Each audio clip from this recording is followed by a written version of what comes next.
শাকিব খানের বরবাদ ২ আসছে বিশাল বাজেটে, কিন্তু প্রশ্ন হচ্ছে শাকিবের বিপরীতে কাকে দেখা যাবে?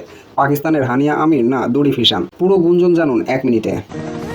বরবাদ সিনেমা ছিল সুপারহিট, এবার পরিচালক মেহেদী হাসান হৃদয় আনতে চলেছেন বরবাদ ২, যা হতে যাচ্ছে বিগ বাজেটের একটি প্রজেক্ট। বাজেট হতে পারে ৫ থেকে ৭ কোটি টাকা পর্যন্ত। আর এই সিনেমায় নায়িকা কে হবেন সেটা নিয়েই চলছে টান টান উত্তেজনা। শোনা যাচ্ছে শাকিব খানের বিপরীতে নেওয়া হতে পারে পাকিস্তানের সুপারস্টার হানিয়া আমিরকে, কিন্তু অন্যদিকে আরেকটি নাম উঠেছে দুরি ফিশান, যিনি ইতিমধ্যেই বাংলাদেশে জনপ্রিয় হয়ে উঠেছেন। দুজনই পাকিস্তানি, দুজনই তুমুল আলোচিত। এখন পরিচালক কী সিদ্ধান্ত নেবেন সেটি দেখার বিষয়। বরবাদ ২-এ থাকতে পারে আন্তর্জাতিক সহযোগিতাও। কিছু সূত্র বলছে সিনেমাটি ভারত পাকিস্তানের দর্শকদের কথা মাথায় রেখে প্ল্যান করা হচ্ছে। তাই দুই নায়িকার মধ্য থেকে একটিকে ফাইনাল করা হবে মার্কেট ভিউ ও ইমেজ দেখে। আপনার মতে শাকিব খানের সঙ্গে কার কেমিস্ট্রি বেশি জমবে, হানিয়া না দুরি ফিশান? কমেন্ট করে জানান। ভিডিও ভালো লাগলে একটা লাইক দিন, শেয়ার করুন আর এমন আপডেট পেতে আমাদের চ্যানেলকে সাবস্ক্রাইব করে রাখুন।